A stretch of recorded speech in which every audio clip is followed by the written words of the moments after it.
नमस्कार, मैं हूं नीरज मेहरा और आप देख रहे हैं A1 टीवी का खास कार्यक्रम खास मुलाकात। खास मुलाकात में हम बात करेंगे अस्थमा रोग विशेषज्ञ डॉक्टर M.K. गुप्ता साहब से। गुप्ता जी, A1 टीवी के इस खास कार्यक्रम में आपका स्वागत है। धन्यवाद सर। मानसून चल रहा है और कोरोना महामारी का काल भी है। ऐसे में बहुत सारे लोग ऐसे हैं जो नियमित जांच कराने नहीं पहुंच पा रहे हैं। आपको लगता है क्या मानसून के दौरान अस्थमा का खतरा ज़्यादा बढ़ जाता है? देखिए सर, अस्थमा क्या है पहले अपन ये समझ लेते हैं। अस्थमा एक बीमारी है जिसमें श्वास की नलियों में सूजन आ जाती है, इन्फ्लामेशन हो जाता है, जिसकी वजह से सांस की नलियाँ सिकुड़ने लगती है और अस्थमा के सिम्टम आने लगते हैं। अस्थमा का जो मुख्य जो अपन सिम्टम मानते हैं, जैसे सांस में तकलीफ या खांसी होना, वो सांस की नली में स्वेलिंग की वजह से या इन्फ्लामेशन की वजह से होता है। अब आपने सवाल पूछा है कि मानसून में क्या खतरा बढ़ जाता है, तो मैं कहूँगा बिल्कुल इसमें मानसून के समय में अस्थमा के अटैक ज़्यादा आते हैं उन लोगों को जो एलर्जिक होते हैं, क्योंकि अस्थमा का जो मुख्य कारण माना गया है वो एलर्जी को माना गया है। और इस मानसून के समय में परागकण अत्यधिक मात्रा में वातावरण में रहते हैं। जैसे ही हम घर से बाहर निकलते हैं, पार्क में जाते हैं या मार्केट में जाते हैं, तो इन परागकण के संपर्क में आते हैं। तो जो व्यक्ति एलर्जिक है और जिनको अस्थमा बना रहता है, वे जैसे ही इन परागकण के संपर्क में आता है, वो श्वास की नलियों में परागकण पहुंचते हैं और वहाँ पे स्वेलिंग बहुत ज़्यादा हो जाती है, जिससे सांस की नलियाँ सिकुड़ने लगती है और उसको अस्थमा का अटैक या अस्थमा के लक्षण आने लगते हैं। तो विशेष रूप से मानसून में या बदलते हुए मौसम में अस्थमा के जो लक्षण हैं वो बढ़ जाते हैं। मानसून के दौरान अस्थमा से किस तरह से बचा जा सकता है? क्या क्या सावधानी एक मरीज को बरतनी चाहिए?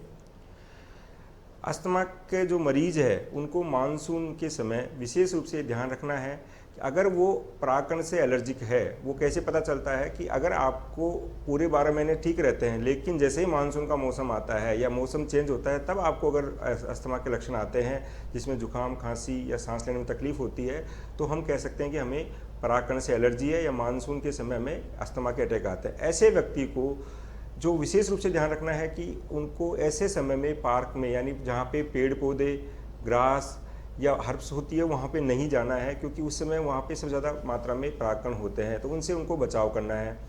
दूसरा, अगर अत्यधिक आवश्यक हो, हमें जाना ज़रूरी हो, तो हमेशा मास्क का उपयोग करें। अभी कोरोना में हमने मास्क का उपयोग करना सीख भी लिया है, हमें आदत में भी आ गया है। ये इन मरीजों के लिए बहुत अच्छी बात है। तो ये अगर रेगुलर रूप से अपना मास्क का यूज़ करते हैं, अगर उनको आई की एलर्जी है तो अगर चश्मा लगा के बाहर निकलते हैं, तो उन्हें ये मानसून की वजह से होने वाला अस्थमा बहुत ही कम हो पाएगा। तीसरा जो इसमें है हम ध्यान रखने का है कि हम घर पे सोते हैं, तो हमें एक तो घर के अंदर रहना है, बाहर नहीं सोना इस समय पे, क्योंकि बाहर वातावरण में परागकण होते हैं। अगर हम घर के अंदर भी सोते हैं तो हमें खिड़कियां बंद करके सोना होता है, क्योंकि खिड़कियों के माध्यम से भी परागकण आने की संभावना ज़्यादा रहती है। तो ये छोटी छोटी चीज़ें हैं जो अगर हम ध्यान दें और इन परागकण को बच सकते हैं, तो हमारा अस्थमा का अटैक से हम काफ़ी हद तक हम निजात पा सकते हैं और अस्थमा का अटैक हमें नहीं आएगा। तो आपको लगता है इनहेलर के उपयोग से इस मानसून के दौरान अस्थमा रोगी अपना बचाव ज़्यादा बेहतरीन तरीके से कर सकता है? जी देखो, अस्थमा का जो मेन इलाज है वो इनहेलर है। इनहेलर एक पद्धति है, एक तरीका है जिससे हम दवा लेते हैं जी। अस्थमा की जो मेन दवाई है वो होती है एंटी इन्फ्लामेटरी ड्रग, सूजन कम करने की दवा, या जो सिकुड़न हो गई है, जो कंस्ट्रक्शन हो गया है ब्रोंकस में, उस ब्रोंको कंस्ट्रक्शन को डायलेट करना। तो इसमें दो तरह की दवाइयाँ होती है, एक ब्रोंको डायलेटर होती है और एक एंटी इन्फ्लामेटरी ड्रग्स होती है। इन दवाइयों को हम सिरप के रूप में भी ले सकते हैं, टैबलेट के रूप में भी ले सकते हैं, इंजेक्शन के रूप में भी ले सकते हैं और इनहेलर के रूप में भी ले सकते हैं। लेकिन अगर हम बात करें सबसे बेहतरीन तरीका क्या है, तो वो है इनहेलर। उसका कारण क्या है, वही दवा हमको चारों चीज़ों में मिलती है, इंजेक्शन में भी मिल रहा है, सिरप में भी मिल रही है, इनहेलर में मिल रही है, टैबलेट्स में भी मिल रही है, लेकिन उनकी मात्रा इनहेलर की मात्रा से 30 से 40 गुना ज़्यादा होती है। क्योंकि जो इनहेलर है वो डायरेक्ट फेफड़ों में जाता है, तो दवा की मात्रा बहुत कम ज़रूरत पड़ती है। अगर हम टैबलेट लेते हैं तो पहले हमारे पेट में जाती है, उसका कुछ अंश हमारे ब्लड में आता है, फिर वो लीवर में, हार्ट में होता हुआ फिर हमारे लंग्स तक पहुंचता है। तो इतनी जगह वो अपना साइड इफेक्ट दिखाते हुए जाती है। इसीलिए हम कहते हैं कि अस्थमा के मरीज़ को हमेशा इनहेलर का ही यूज करना चाहिए। वो तुरंत आराम देता है, दवा की मात्रा बहुत कम होती है एवं साइड इफेक्ट बहुत कम होते हैं। डॉक्टर साहब, कुछ लोगों का कहना है कि इनहेलर की साइड इफ़ेक्ट बहुत ज़्यादा है, वो तुरंत ज़्यादा इफेक्ट करता है। कई लोगों को भय रहता है, मतलब जब आप कहेंगे कि इनहेलर का यूज करो तो वो बचना चाहते हैं। जी बिल्कुल, मैंने वही आपको भी समझा है कि जी। उसका जो लोगों में भ्रांतियां हैं जी, जी। वो यही है कि इनहेलर की आदत पड़ जाएगी, इनहेलर से हमें नुकसान होगा। ये बिल्कुल ही गलत है, क्योंकि मैंने आपको बताया कि इनहेलर में भी वही दवाई है जो आप टैबलेट में ले रहे जी, हैं, जी। लेकिन वो एक बहुत ही सूक्ष्म मात्रा में है। मैं आपको दूसरे तरीके से समझाना चाहूँ कि मान लो मेरे को आंखों में दर्द है या आंखें लाल है जी। या आंखों में खुजली, तो मैं आई ड्रॉप डालना पसंद करूंगा, न कि टैबलेट खाना। ऐसे ही अगर मेरे को अस्थमा की दिक्कत है, मेरे फेफड़ों में दिक्कत है, तो मैं वो दवा लूंगा जो सीधे फेफड़ों को जाती हो। दवा टैबलेट या सिरप लूंगा तो उसके साइड इफेक्ट बहुत ज़्यादा होंगे। तो इनहेलर में कोई अलग दवा नहीं होती है। जो दवा हम अस्थमा में दवा टैबलेट में देते हैं वही दवा इनहेलर के रूप में होती है, लेकिन वो डायरेक्ट जाती है, उसकी मात्रा माइक्रोन में होती है। आप कोई भी इनहेलर देखिए 50 माइक्रोन यानी कि 0.05 मिलीग्राम उसमें दवाई होती है। तो ऐसी दवा जो कि आपको बहुत ही सूक्ष्म मात्रा में है वो आपको अच्छा फायदा देगी, साइड इफेक्ट कम करेगी। क्या बच्चों को भी इनहेलर का उपयोग किया जा सकता है, बच्चों में भी? क्योंकि मैंने बहुत सारे बच्चों में भी अस्थमा के जो है लक्षण दिखते हैं और लगातार मरीज भी बढ़ रहे हैं बच्चे, तो क्या बच्चों को भी इसका उपयोग कराया जाना चाहिए? बिल्कुल, देखिए अस्थमा आपने अभी बताया कि बच्चों में बढ़ रहा है, ये बिल्कुल सत्य है। जो हमारा इन्वायरमेंट है, जो आजकल का खान पीन है, या जिनको हम कहते हैं कि हमारी इम्यूनिटी बहुत लो हो गई है, इस वजह से अस्थमा के जो मरीज़ है वो बच्चों में भी काफ़ी मात्रा में बढ़ रहे हैं। और मैंने आपको कहा कि जो अस्थमा है वो बेसिकली एलर्जी की वजह से होता है, और बच्चों में एलर्जी बहुत ज़्यादा होती है। जो इनिशियली स्टेज होता है अस्थमा जो होता है वो बच्चों में ही ज़्यादा पाया जाता है। आप देखिए कि जिन बच्चों को जुकाम छींके रहती है, खांसी रहती है, स्किन पे एलर्जी रहती है, अर्टिकेरिया जिसको बोलते हैं, आँखों में पानी, उनको अस्थमा बहुत जल्दी बनता है, उनको अस्थमा होने की संभावना बहुत ज़्यादा है। या जिनके माँ बाप या दादा दादी या नाना नानी में अस्थमा है या कोई भी एलर्जी के सिम्टम है, उनके बच्चों में अस्थमा होने की संभावना ज़्यादा रहती है। तो मैं फिर ये कहना चाहूँगा कि अस्थमा का अगर इलाज अपन को लेना है, चाहे बच्चे हो, चाहे बड़े हो, चाहे बूढ़े हो, या लैक्टेटिंग मदर हो, या प्रेग्नेंट मदर हो, सबके लिए इनहेलर सेफ है, उसका कोई साइड इफेक्ट नहीं है। बाकी सब दवाइयाँ, आप प्रेग्नेंट लेडी की बात करो, उनको हम टैबलेट नहीं दे सकते, क्योंकि उनकी जो टैबलेट है वो ब्लड के द्वारा बच्चे में पहुंचती है, तो वो बच्चों को साइड इफेक्ट करेगी, उसमें कोई भी डिफॉर्मिटी कर देगी। लेकिन इनहेलर का कोई साइड इफेक्ट नहीं है, ये साइंटिफिकली प्रूव्ड है। हमारी जितनी भी सोसाइटी है उसमें सब जगह रिकमेंडेड है कि इनहेलर प्रेगनेंसी में भी सेफ है, लैक्टेटिंग मदर को भी सेफ है, बच्चों में भी सेफ है। इन तीनों जो विशेष परिस्थितियाँ, इन तीनों लोगों को इनहेलर ही यूज़ करना चाहिए, दवाइयों से, टैबलेट से बचना चाहिए। बिल्कुल ठीक कहा डॉक्टर साहब ने कि बच्चा हो, जवान हो, युवा हो, या कोई प्रेग्नेंट महिला हो, या वृद्ध व्यक्ति हो, जिससे भी अस्थमा है वो इनहेलर लेगा तो ज़्यादा ठीक रहेगा उसके लिए। और क्योंकि इनहेलर के कोई साइड इफेक्ट नहीं है, सबसे बड़ी खास बात कर रहे थे खास मुलाकात में अस्थमा रोग विशेषज्ञ डॉक्टर M.K. गुप्ता जी से। गुप्ता जी, आजकल एलर्जी का बड़ा जो है बड़ी बीमारी के तौर पर उभर रही है, और बच्चों से लेके किसी में भी हो सकती है एलर्जी। और सबसे समस्या ये है कि उसकी पहचान करने में बड़ी दिक्कत आती है। जब तक वो आप जैसे विशेषज्ञ के पास पहुंचता है, उससे पहले वो पेशेंट और उसके परिजन बहुत जुट चुके होते हैं। इसकी पहचान कैसे की जाए, क्या आधार है इस पर, और क्या अब आसान हो गई है तकनीकी तमाम चीज़ों की? जी देखिए, एलर्जी जो है ये बहुत बड़ा सब्जेक्ट है, ये बहुत बड़ी वस्तु है, वह है जिसके अंदर बहुत सारी बीमारियां इंक्लूड है। एलर्जी एक कारण है, उसके अंदर हम 5 बीमारियों को मुख्य रूप से लेते हैं। पहली बीमारी होती है एलर्जिक राइनाइटिस, यानी कि जिसे नाक की एलर्जी भी कह सकते हैं, जिसमें छींके आना, नाक से पानी आना, नाक बंद हो जाना, सिर दर्द होना, ये सब एलर्जिक राइनाइटिस के लक्षण हैं। इसी तरह हम दूसरी बात करें एलर्जिक कंजक्टाइटिस, आंखों की एलर्जी, यानी आंखों का लाल होना, आंखों में पानी आना, आंखों में खुजली चलना। तीसरा जो आता है इसका वैरायटी है एलर्जिक ब्रोंकाइटिस, गले में खरांश होना, खांसी होना, कफ बनना। चौथी जो वैरायटी है एलर्जिक अस्थमा, जिसकी हम बात कर रहे थे कि बार बार खांसी होना, सांस फूल जाना, थकान रहना, छाती में भारीपन रहना, सीटी की सी आवाज़ आना, ये एलर्जिक अस्थमा है। और पांचवी जो बीमारी करती है एलर्जी वो है अर्टिकेरिया, खुजली, शरीर पे खुजली हो जाती है, दाफड़ हो जाना, लाल लाल चकत्ते बन जाना, इस तरह के अगर सिम्टम है तो वो एलर्जिक अर्टिकेरिया या डर्मेटाइटिस कहलाती है। तो ये तो मुख्य लक्षण है जिससे हम पहचान सकते हैं कि हमें एलर्जी हो सकती है। अब इसे हम कंफर्म कैसे करें, उसके लिए जो आजकल है बहुत ही लेटेस्ट जो टेक्निक है और बहुत ही सुविधा, वो है एलर्जी टेस्ट जो हम करते हैं, वो 2 विधि से करते हैं। एक है हमारा ब्लड के द्वारा, ब्लड में भी मार्केट में बहुत सारी विधियां उपलब्ध है, लेकिन जो ऑथेंटिक है, जो AI जो हमारी एलर्जिक अस्थमा जो सोसाइटी है उसके अनुसार इम्यूनोकैप मेथड को सबसे ऑथेंटिक माना गया है। वो मेथड ऐसा मेथड है जिसके द्वारा हम स्पेसिफिक आईजी टेस्ट निकालते हैं कि पर्टिकुलर एलर्जन का हमारी बॉडी ब्लड में कितना आईजी का लेवल है। उसके आधार पे हम सिम्टम को मैच करते हैं। अगर वो दोनों मैच करते हैं तो हम कह सकते हैं कि इस व्यक्ति को इस चीज़ से एलर्जी है। दूसरा जो मेथड है वो स्किन प्रिक टेस्ट है, जिसको हम एक गोल्ड स्टैंडर्ड मेथड मानते हैं। उसमें स्किन पे हम उस एलर्जन को टच करा के देखते हैं, प्रिक करते हैं और उसका जो एरिथमा या जो व्हील्स बनते हैं उसकी साइज़ के आधार पर डिसाइड करते हैं।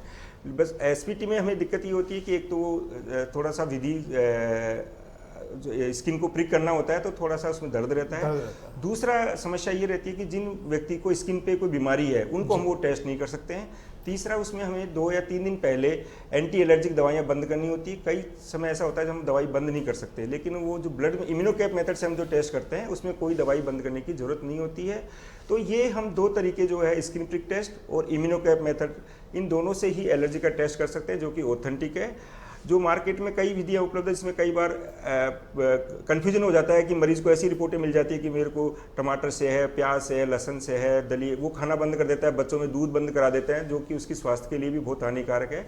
अगर कोई भी रिपोर्ट है वो वैलिड होनी चाहिए, ऑथेंटिक होनी चाहिए। फूड एलर्जी जो मैं बात कर रहा हूँ स्पेस रूप से, कि जो खाने की चीज़ों से जो एलर्जी होती है, वो अभी तक जो स्टडी है उसके हिसाब से 100 में से केवल 7 से 8% लोगों में, 7 to 8% लोगों में ही होती है वास्तविक में। बाकी हमें कई बार गलत फहमियाँ हो जाती है, हमें उससे प्रति हम आंशिक हो जाते हैं कि ये खाने से मेरे को होती है, जबकि हम टेस्ट करते हैं तो वो है, होता नहीं है ऐसा। सही जांच के अभाव में भी हो जाता है। सही जांच के अभाव में। तो हमें हमेशा जो भी टेस्ट कराएं वो एक ऑथेंटिक होना चाहिए, हमारी सिम्टम्स के साथ कोरिलेट करना चाहिए, तभी हम उसको ओके करें, तभी हम वो कोई चीज़ खाने में बंद करें। अन्यथा जो मुख्य चीज़ें हमारी दालें, हमारा खान पीन में जो मेन प्रोटीन आइटम है, दूध, इन चीज़ों को हम बंद ना करें, विशेष रूप से बच्चों में। क्या अस्थमा रोगियों में कोविड की संभावना ज़्यादा रहती है, ऐसा माना जा रहा है? देखो, अभी तक का जो अध्ययन हुआ है, जो स्टडी हुआ है, तो ये एक अच्छी बात बता दूं कि अस्थमा के मरीज में कोविड का संभावना ज़्यादा नहीं रहती है। जो संभावना आम पब्लिक में है वही संभावना अस्थमा में रही है, उसका कोई परसेंटेज बढ़ा नहीं है। लेकिन अस्थमा के मरीज को इस कोविड काल में अपना जो मेडिसिन है, जो डॉक्टर ने प्रिस्क्राइब किया हुआ है, वो रेगुलर रखना है। अपना इनहेलर हो या रोटा कैप है या जो भी मेडिसिन उन्होंने प्रिस्क्राइब, उसको कंटिन्यू रखनी है, तो वो आप कोविड से बचे रहेंगे, आपको उस पर कोविड का ज़्यादा असर नहीं होगा। लोगों का मानना है कि जो महामारी का काल चल रहा है, इस दौरान आईसीएस युक्त इनहेलर का उपयोग करना कितना सुरक्षित है, क्योंकि लोगों को डर है कि नहीं नुकसान हो सकता है इससे? देखिए, मैं आपको बताऊं कि अभी मैंने आपसे बताया था कि अस्थमा का जो मेन इलाज है वो है एंटी इन्फ्लामेटरी ड्रग। और एंटी इन्फ्लामेटरी ड्रग वो अस्थमा में सबसे जो इम्पोर्टेंट है वो है इनहेल्ड कोर्टिकोस्टेरॉइड, यानी कि आईसीएस। ये इसके लिए बेहद ज़रूरी दवाई है अस्थमा के लिए, जो उन लोगों का अस्थमा कंट्रोल नहीं रहता है। अब ये डिपेंड करता है कि हमारा अस्थमा किस स्टेज पे है, क्योंकि अस्थमा माइल्ड, मॉडरेट, सीवियर 3 तरह का होता है। एक कंट्रोल अस्थमा होता है, एक अनकंट्रोल्ड अस्थमा होता है। अगर हमारा अस्थमा कंट्रोल्ड है तो हमें आईसीएस की डोज को धीरे धीरे कम करके और बंद कर देते हैं, लेकिन अगर हमारा अस्थमा अनकंट्रोल्ड है तो हम उसकी डोज को बढ़ाते जाते हैं जब तक कि हमारा अस्थमा कंट्रोल नहीं होता। और बात रहती है इनहेल्ड कोर्टिकोस्टेरॉइड की, जो मैंने आपको पहले बताया था कि स्टेरॉइड खाते हैं अगर ओरली हम टैबलेट के रूप में अगर अस्थमा के लिए, तो वो नुकसानदायक रहेगा। लेकिन इनहेल्ड जो स्टेरॉइड है उसका साइड इफेक्ट बहुत कम होते हैं, उसकी बहुत सूक्ष्म मात्रा ही ब्लड में पहुंचती है, अदरवाइज वो पहुंचती नहीं है, तो उसके साइड इफेक्ट हमें बिल्कुल कम रहेंगे। अगर हमें अस्थमा है, हमारा अस्थमा कंट्रोल नहीं है, या हमें डॉक्टर ने जो प्रिस्क्राइब किया हुआ है इनहेल्ड कोर्टिकोस्टेरॉइड, तो वो डॉक्टर की सलाह के अनुसार हम उसको उसी डोज में लें तो हमें कोई भी नुकसान ना होगा और हमारा जो कोविड से भी हमारा प्रोटेक्शन बना रहेगा। इनहेलर का उपयोग कैसे किया जाता है, कि आप दर्शकों को बताना चाहेंगे कि किस तरह से सुरक्षित रहता है? जी, मैं आपको एक रोटाएलर का आपको बताता हूँ डेमो कि किस तरह से इसको यूज़ करना चाहिए। ये रोटाएलर कहला जाता है, जिसके 2 पार्ट होते हैं। ये लेने का एक मशीन है जिसको रोटाएलर कहते हैं। ये रोटा कैप्स हैं जिसके द्वारा हम लेते हैं, जो हमारा डॉक्टर हमें प्रिस्क्राइब करता है रोटा कैप, उसी रोटा कैप को हम यूज़ करेंगे। और किस डोज में लेना है वो हमें बताया जाता है कि सुबह शाम लेना है, या 3 बार लेना है, 2 बार लेना है, या 1 बार लेना है। सपोज ये हमारा एक इनहेलर रोटा कैप है, इसमें 2 पार्ट है, एक वाइट और एक कलर। हमें वाइट पार्ट को नीचे रखना होता है, कलर पार्ट ऊपर रहेगा। ये एक पोर होता है, छेद होता है, जिसके अंदर इसको हम डालते हैं। डालने के बाद इसको हल्के से हाथ से इसको पूरा प्रेस कर देते हैं, दबा देते हैं। इसके बाद में हम ये घूमता है नीचे से, आप देखिए, तो इसको जैसे ही हम घुमाएंगे ये टूट जाएगा इसमें से। ये टूटते ही हमें पता चल जाएगा कि हमारा कैप्सूल का दवा है वो इस अंदर आ गया डिब्बी में। अब इसको हम इनहेल करेंगे। उसको लेने का तरीका आप देखिए, पहले हम सांस को जो हमारा है उसको थोड़ा सा बाहर कर देंगे,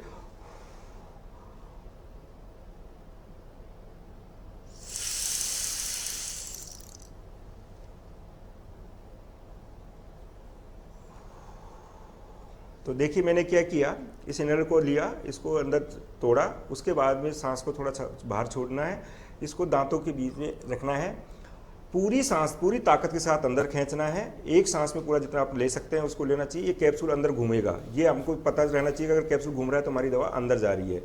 अंदर लेने के बाद हमें 5 से 7 सेकंड उसको रोकना होता है, उसके बाद धीरे धीरे धीरे सांस को छोड़ना होता है। तो ये सबसे सिंपल तरीका है। इसको लेने के बाद हम उस कैप्सूल को बाहर फेंक देते हैं और नया कैप्सूल जब भी हमको शाम को लेना है इसमें डाल देते हैं। ये कैप्सूल लेने के रोटा कैप लेने के बाद आपको ध्यान रखना है, थोड़ा सा पानी लेंगे, मुंह में पानी लेके और कुल्ला कर देंगे। जो भी मुंह के अंदर इस मान लो इस दवा का अंश रहा वो सारा बाहर आ जाएगा, क्योंकि हमें दवा को केवल लंग्स में पहुंचानी है, मुंह के अंदर नहीं रखनी है। तो ये पूरी दवा पूरी लंग्स में गई है, उसके बाद हम कुल्ला कर लेंगे तो हमारा जो मुंह के अंदर है वो बाहर आ जाएगा, ताकि हमें अल्सर ना हो, कोई फंगल इन्फेक्शन ना हो। ये विशेष रूप से ध्यान रखना है। और ये बहुत ही सिंपल तरीका है दवा लेने का, इसका कोई साइड इफेक्ट नहीं होता, न पेट में जलन होगी आपकी दवा लेने की वजह से, न और कोई साइड इफेक्ट होंगे। तो ये सबसे बेस्ट तरीका है। हाँ डॉक्टर साहब, इसमें टीकाकरण को लेकर भी कोई भ्रांतियाँ हैं कि अस्थमेटिक ज़्यादा हो, जिसके बहुत ज़्यादा अस्थमा बढ़ा हुआ हो, और कोविड की भी अगर उसके कहीं आ गया तो क्या वो टीका लगवा सकता है? बिल्कुल, ये बिल्कुल मिथ्य है।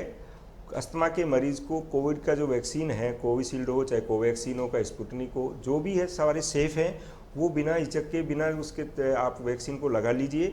अस्थमा उसके लिए कोई कॉन्ट्राइंडिकेटेड नहीं है, तो इसलिए आप बिल्कुल भी गलतफहमी नहीं है। अस्थमा के मरीज को कोई सा भी वैक्सीन वो यूज कर सकता है, वो लगा सकता है, उसके लिए कोई अलग से एहतियाती बरतने की जरूरत नहीं है। हाँ डॉक्टर साहब, क्योंकि अभी जो मानसून का समय चल रहा है और साथ में कोरोना की तीसरी लहर की बात भी की जा रही है, तीसरी लहर से किस तरह से बचाव किया जा सके? डॉक्टर्स लगातार सलाह दे रहे हैं, वैज्ञानिक लगातार लोगों को सलाह दे रहे हैं कि भाई जो है मास्क लगाएं, दूरी 2 गज की दूरी रखें। आप क्या कहना चाहेंगे कि यह तीसरी जो लहर आने वाली है, जिसकी संभावनाएं जताई जा रही है, इसको जितना लोग हल्के में ले रहे हैं, क्या लगता है वाकई में आने वाला समय बहुत खतरनाक हो सकता है अगर ध्यान नहीं दिया प्रॉपर तो? बिल्कुल, देखिए आपने अभी पहली लहर देखी, दूसरी लहर देखी, और आपने जो भी तबाही देखी अभी इस दूसरी लहर में, वो सबको पता है। सबको अपने घर वालों का, अपने अड़ोस पड़ोस या अपने दोस्तों को या सगे संबंधियों में किसी किसी को खोया है। तो ये जो सेकंड लहर में जो कहर मचा है, उसको देखने के बाद हम लोगों को सजगता रखनी पड़ेगी। हमें थोड़ा सबक सीखना होगा कि तीसरी लहर को हमें ही बचाना है। तीसरी लहर से अगर बचना है तो वो हमारे पे ही डिपेंड है। हमें जो यूनिवर्सल हमारे प्रोटेक्शंस है, जो हमें बता रखा है गवर्नमेंट, बार बार जो हमें आग्रह कर रही है कि मास्क सबसे बेहद ज़रूरी मास्क है। आप कहीं पे भी जाइए, आप किसी भी चीज़ जगह पहुंचते तो मास्क के बिना न जाएं। घर से बाहर निकलते आपको मास्क यूज़ करना ही है। ये आपको अपनी आदत में डालना होगा जब तक कि हम इस पूरे कोविड से फ्री नहीं हो जाते, इस कोविड से को मुक्त नहीं हो जाते। तो जो हमारा मास्क है वो बेहद ज़रूरी है हर चीज़ को रोकने के लिए। दूसरा है हमारा दूरी। हम जितना हो सके जितना ही हम लोगों को इकट्ठा करें, लोगों को साथ में मिलें, जितना हम कोशिश कर सकते हैं। जो बहुत ही ज़रूरी है, बेहद ज़रूरी है कि हमें मिलना ज़रूरी है, उस समय भी हम ये ध्यान रखें कि हम दूरी बना के रखें, मास्क का यूज़ करें, उसके बाद ही उससे बातचीत शुरू करें।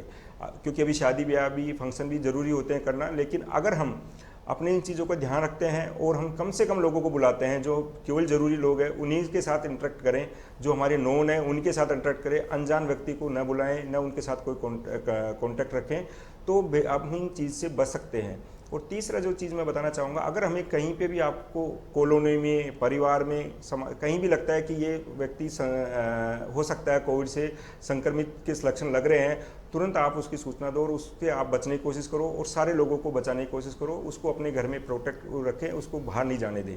ये चीज़ें अगर हम ध्यान देते हैं तो हम अपने आप को बचाएंगे, समाज को बचाएंगे, हमारे देश को बचा सकते हैं। तो ये थे डॉक्टर एम.के. गुप्ता जी, जिन्होंने अस्थमा को लेकर बात की, कोरोना को लेकर बात की, और अस्थमा की जो कोरोना की तीसरी लहर है उससे किस तरह बचा जा सकता है कि आपके आसपास कोई इस तरह का संक्रमित संभावित मरीज हो, व्यक्ति हो, तो उसकी सूचना तुरंत प्रशासन को देनी चाहिए, ताकि पूरी जो है कम्युनिटी वो बच सके।